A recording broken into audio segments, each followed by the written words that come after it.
Guys welcome back to my YouTube channel yes chem study a way of success. मैं हूं आपका educator Shiv Mishra. मेरे प्यारे बच्चों, आपको एक दो दिन से वीडियोस नहीं मिल पा रही थी, थोड़ी सी तबीयत डाउन थी, उसके लिए आपसे माफ़ी चाहते हैं।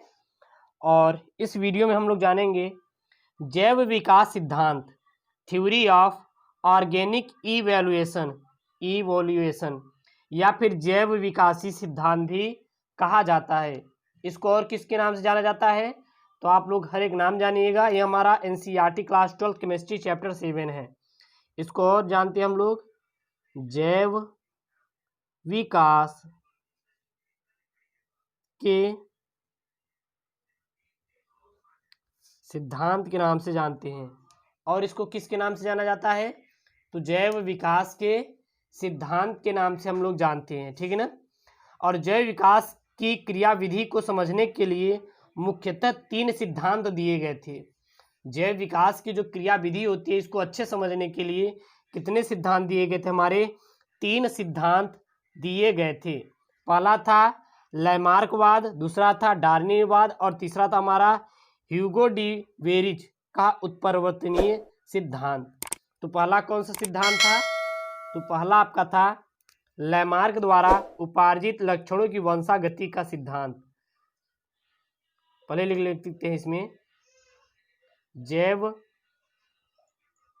विकास की क्रियाविधि को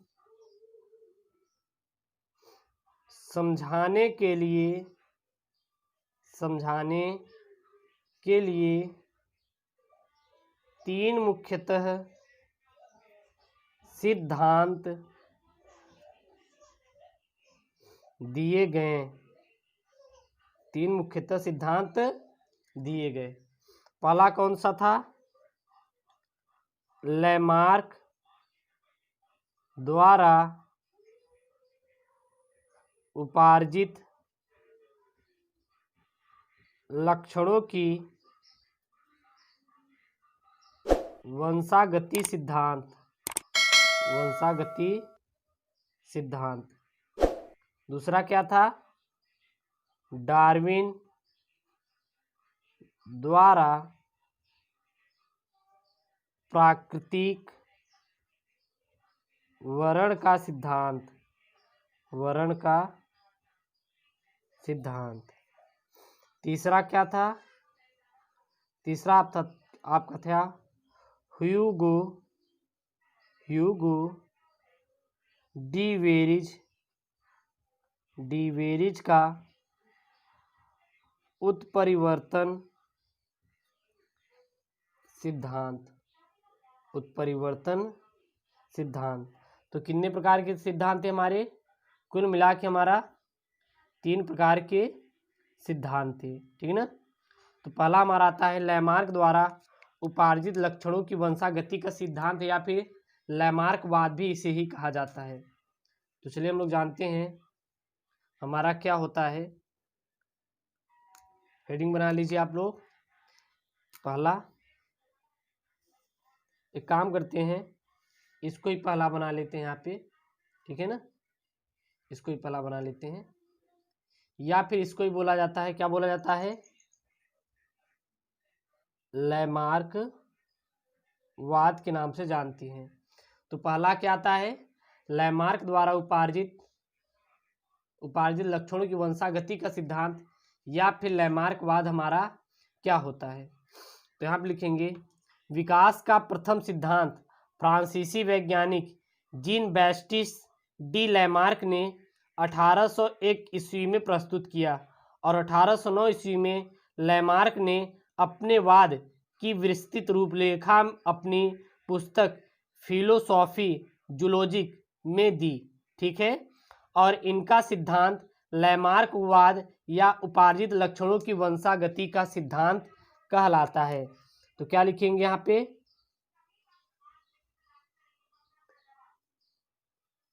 विकास का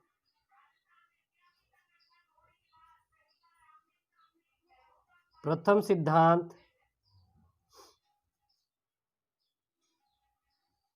फ्रांसीसी प्रकृत वैज्ञानिक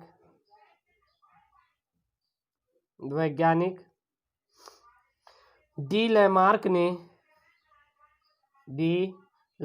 ने सन 1801 ईस्वी में प्रस्तुत किया और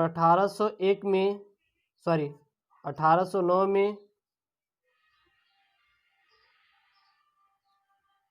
लैमार्क ने अपने वाद की विस्तृत रूपरेखा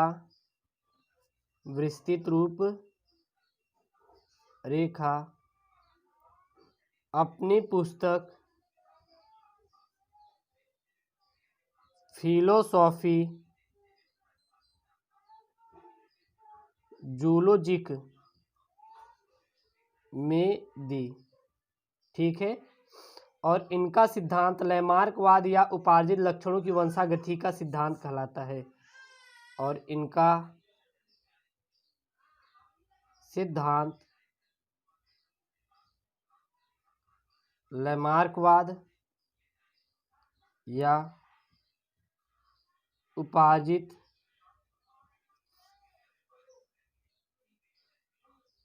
लक्षणों की वंशागति का सिद्धांत कहलाता है। ठीक है ना। और सिद्धांत जो थे, इनके सिद्धांत प्रस्तुत संक्षेप में बहुत सारे थे। पहला जो था आंतरिक जैव बल सिद्धांत था। चलिए देख लेते हैं इनके सिद्धांत कौन कौन से थे।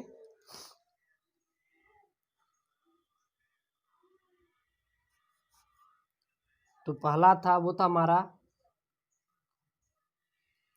आंतरिक जैव बल। जीवों के आंतरिक बल में जीवों के आकार को बढ़ने की प्रवृत्ति होती है, जिसका अर्थ यह है कि जीवों के पूरे शरीर तथा उनके विभिन्न अंगों को बढ़ाने क्या होती है, प्रकृति होती है या फिर प्रवृत्ति होती है। क्या लिखेंगे यहाँ पे, जीवों के आंतरिक बल में जीवों के आकार को बढ़ाने की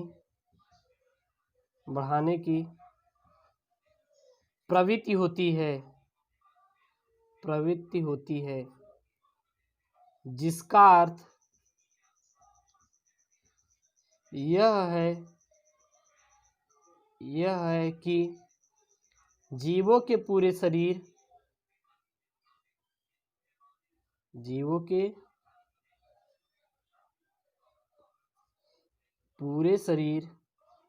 कि जीवों के पूरे शरीर तथा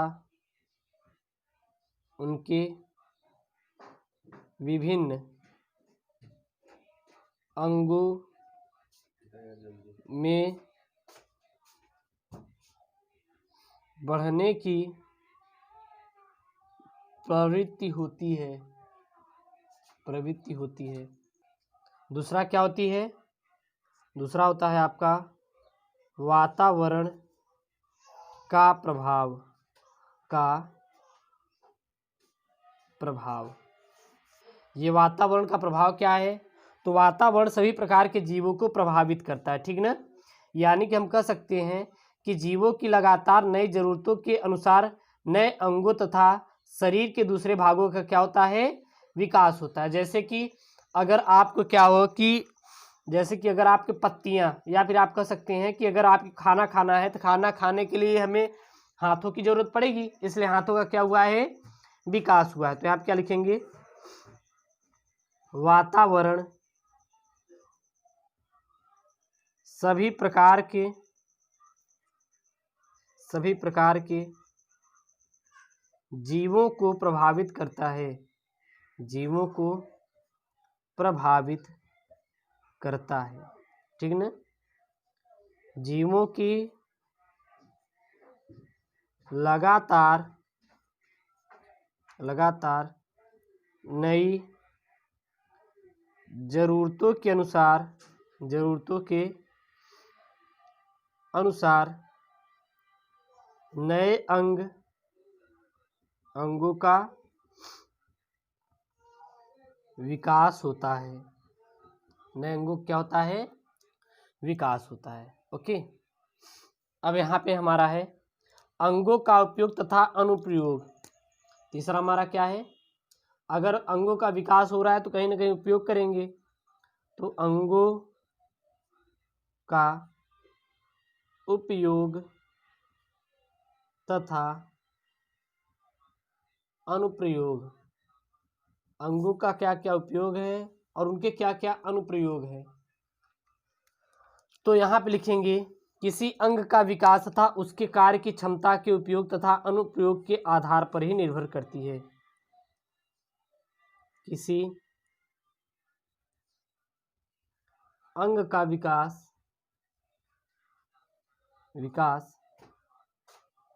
उसके कार्य करने की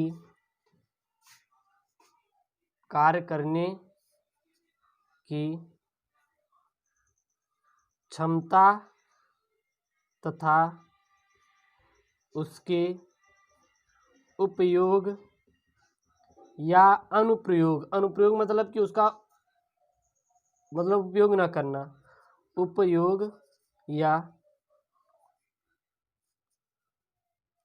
अनुप्रयोग पर निर्भर करती है, ठीक ना।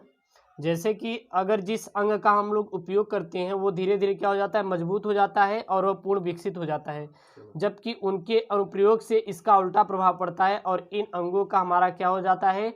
उपहास हो जाता है और ये अंत में क्या हो जाते हैं?